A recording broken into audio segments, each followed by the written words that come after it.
Il se trouve que l'agriculteur africain, quand il a besoin d'utiliser 70 kg d'engrais, parce que c'est justifié par tout ce que justement les éminents professeurs présents ici ont bien documenté, dans le besoin de la culture, dans le potentiel de rendement, dans la marge que ça lui apporte en plus, ainsi de suite.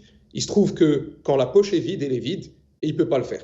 Et donc, s'il n'y a pas des instruments de financement qui lui permettent de le faire et de le valoriser sur le temps long, ce n'est pas possible.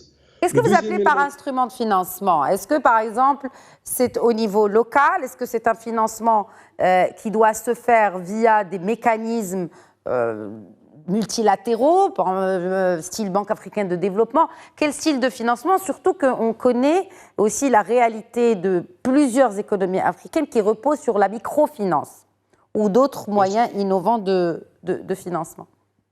En fait, par financement, on a effectivement la chance au Maroc d'avoir été leader sur un certain nombre de sujets, technologiques, mais aussi de financement. Par financement, j'entends par exemple, aujourd'hui, la loi d'agrégation au Maroc, elle permet d'agréger des agriculteurs et de leur apporter des services. Ça veut dire quoi? Ça veut dire qu'en agrégeant des agriculteurs, en les consolidant, on fait des économies d'échelle sur les services qu'on leur apporte et on joue sur leur production pour rembourser le coût du service. En somme, le collatéral, ça devient la production.